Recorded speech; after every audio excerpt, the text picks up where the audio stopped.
Obviously, when talking about historic records throughout the history of NASCAR, most people will bring up Richard Petty's 200 wins or Bill Elliott's 212-mile-an-hour qualifying lap at Talladega in 1987.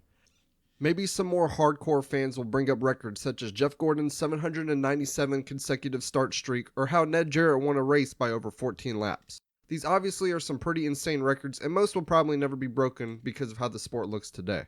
There is one record though that I want to put the spotlight on because while not as flashy as the ones I just brought up, to me it's still very impressive considering the era that it was accomplished in. That record being the most top 10s in a row at a certain track. Every great driver seems to have that one track that they were damn near unbeatable at. For example, Jimmy Johnson at Dover or Jeff Gordon at Martinsville. When it comes to talking about what track Kevin Harvick was the best at, most people will instantly bring up Phoenix Raceway, and for good reason. He holds pretty much every notable record at the track, including most wins of 9, most top 5s, most top 10s, and most laps led. Being that he grew up on the West Coast, he raced at Phoenix before he ever made it to NASCAR, so he actually had an advantage over most of the field early on. Surprisingly, he started out pretty mediocre here. Between 2001 and 2005, his average finish was only 19th. That would all change on April 22nd, 2006 though. It looked to be another mediocre Phoenix race as Harvick only qualified 15th, with Kyle Busch winning the pole. In typical Harvick fashion though, he would move up and ran in the top 10 for most of the night. The last caution would come out on lap 224, which meant the race would go green the last 82 laps, constituting a fuel run. Harvick would be able to save enough fuel and pass Greg Biffle with 10 to go en route to his first win at Phoenix Raceway. No, but they're going to be a battle. He's going to get there. Is Harvick going to get it? I believe he will. I tell you, Biffle's car has gone off quite a lot, and Harvick's car looks great. You can see both sides. You can see the National Guard say, "Go, baby, go," and you can see Delana there chewing on whatever fingernails she's got left. Harvick's car goes through the middle so good, it enables him to come off the floor good. 10 to go. Look at this. Look at this. He's there. Look at the rotors glowing. He is burning it down, baby. And he takes the lead here. Come to the flag. 9 laps to go. White flag for the 29. Big lead. Yeah, he's got a 3.5 second lead. He just seemed to roll this thing around here. Tony Stewart and Matt Kenseth side by side. They've been that way, but so far Tony's been able to hold Matt off. He's got to do it one more time. I think Matt might get the better of him as they go down into 3. Mark Martin, he's still out of fuel here on the front stretch. They can't get the car running. Take the white flag, but won't make it back. Use all you want now. Come on, bring her down. Bring her down. Kevin Harvick, for the first time since Bristol, is a winner. Back to back. This would be the start of Kevin's best year to date in Cup, as he would win 3 more races by the time the series went back to Phoenix. This time Harvick would win in a totally different fashion, absolutely demolishing the field and leading 252 of the race's 312 laps to sweep the year. The introduction of the COT would slow him down again at the track, and he would fail to win in his next 11 starts. He didn't run terrible, but he just couldn't find enough pace to reach victory lane. After the spring race in 2011, Phoenix announced that the track was going to be repaved and reprofiled before the fall race, and they would be getting rid of the grass on the backstretch to introduce the now infamous dogleg. This is what I consider the turning point for how Harvick ran at this place. He finished a quiet 19th in his first race on the new config, but in 2012, the last year of the COT, he would have finished second in the spring race after leading 88 laps, and would get his first and only win in 2012 in the fall race. In 2013, NASCAR would introduce the Gen 6, and Harvick would have a decent 13th place finish in his first start at Phoenix in the new car. What most people never expected was when they would return to Phoenix in the fall, Harvick would never see a finish outside the top 10 at this track ever again. Harvick would make his second to last start for RCR in the 2013 Advocare 500 and showed early on that he had the pace to win. The race would come down to the fuel mileage yet again, and Harvick passed leader Carl Edwards coming to the white flag to win his 4th race at Phoenix and his last race at RCR before moving to SHR in 2014.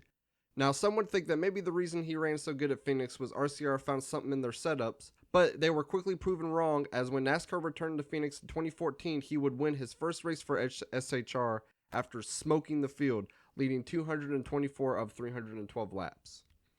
Okay. 2 laps to go.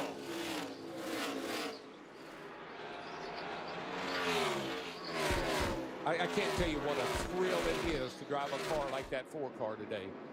As a driver, it's everything you can ask for. The pit crew has done their job. The car has been flawless. It's running to perfection. White flag in the air. 1 more lap for Kevin Harvick in the 4 car.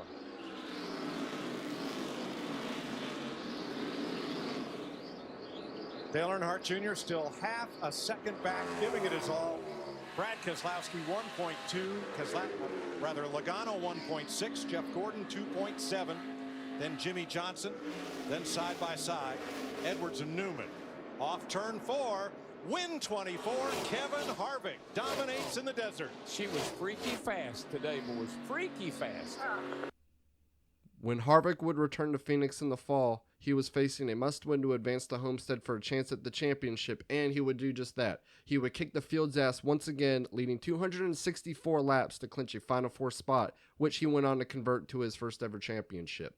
Not much changed in 2015 as he would dominate again, leading 224 laps to win his 7th race at Phoenix and his 4th in a row. By this time, it was pretty clear to the field that he found an advantage and he was almost unbeatable. He looked poised once again to win in the fall race, which was delayed because of weather. It didn't phase Harvick as he would quickly find the lead and dominate again, leading 143 laps. Unfortunately, his win streak here would come to an end as rain would cut the race short, giving Dale Jr. his last ever career win. Harvick would finish second. In 2016, he looked to avenge what happened to him in the previous race, and he would succeed, winning after barely beating Carl Edwards yet again in what would be the closest finish in the track's history. The race will be official at the caution or the checker. And this is where I'm seeing Kevin Harvick be so good. You see that launch that he got through 1 and 2. Carl Edwards is going to give him a run for his money on those 2 tires. It's going to be hard for him to hold Carl Edwards off. Austin Dillon dropping way back. Won't be a factor. If Harvick can hold him off, I tell you, he's Superman. That's all I can say. Well, he held him off right there through 1 and 2, but can he do it 3 and 4? 3 wide, turn 2. Everybody gets through. Next flag ends the race. There's never been a last lap pass at Phoenix. Here comes Carl. He's under him. He's going to move him up the racetrack. He's got him up the hill. Here he comes. Wow, look at him slam. That's going to be. Whoa. Too close to call. I can't call that one. Did you see them hitting one another? From the fall 2013 race to this point, he led 1,064 out of the 1,780 laps ran at Phoenix, a mind-blowing 59% of the laps ran during the stretch. He also had a mind-blowing 1.2 average finish, with his worst being the second in the rain-shortened 2015 race. Entering the 2016 fall race, he would be in a must-win position to advance to the Final Four, similar to 2014. Unfortunately, he would not bring the same pace he had the last 6 races here, and he didn't even lead a single lap. Now, the way I'm talking about his performance, you would think he finished bad, right? Nope, he still finished 4th. This race did mark the end of his dominant run at Phoenix, and he would never lead 100 laps again at the track. In 2017, SHR would move the Ford, and Harvick again would keep his top 10 streak alive by finishing a respectable 6th in the spring race and 5th in the fall. 2018, Harvick started the year very hot, dominating both Atlanta and Las Vegas. This didn't come without controversy though, as he was pretty much DQ'd from his Las Vegas win because of a window infraction. Entering Phoenix, the talk was, could he go 3 in a row for the first time in his career, and could he prove that he didn't need to quote-unquote cheat to win? Well, he would do just that, as he would find himself in the lead late and would go on to win his 9th and final race at Phoenix, extending his top 10 streak at the track to 10. Kevin Harvick coming to the white flag, trying to win 3 races in a row for the first time in his career. The white flag waves, 1 lap to go, sponsored by Credit One Bank. Just 3 weeks of dominance. Car down in the corner, nice and smooth. Look at it, not even fighting the wheel, just kind of on cruise control, bringing her to the house. He hadn't led a lap here in the last 3 races, boy. He changed that today. Off turn 4, Happy Harvick gets his 40th career win and his 9th at Phoenix. Funny enough, he would find himself in a similar situation again in the fall. After winning Texas, he was again DQ'd, this time for a spoiler infraction. He would again perform well and finish 5th after winning the pole. It was clear at this point that there was a serious chance he could at least tie Richard Petty and Dale Earnhardt for the most top 10s in a row at a single track, which their record was set at 18. In 2019, NASCAR introduced a new aero package, but it didn't matter to Harvick as he would keep his streak alive with a 9th and a 5th. 2020, he would come close to winning his 10th race, but was narrowly beaten by Joey Logano. He would finish 2nd. He would finish off the Gen 6 era with finishes of 7th, 6th, and an 8th, bringing his streak to 17, 1 race away from tying the record.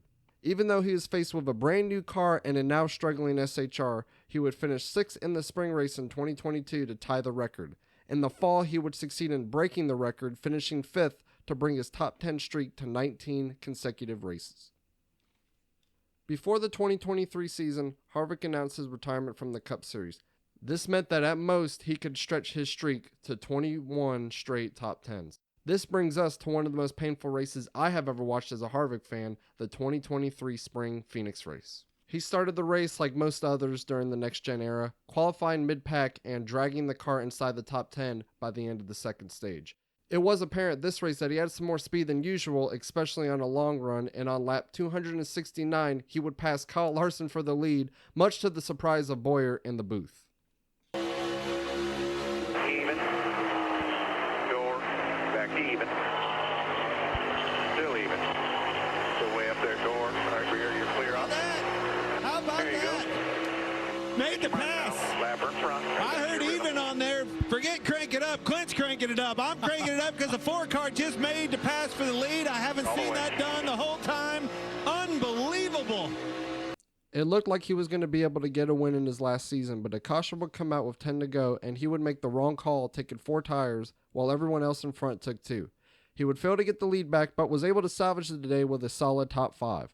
As fate would have it, he would wrap up his career with his best track, and it looked like he had one last shot to win at one point, passing William Byron for the lead on lap 93.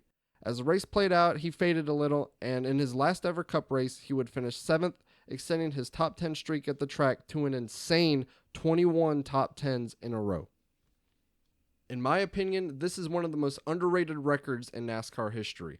To be so consistent throughout team changes, track changes, rule changes, and a whole car change is super impressive to me.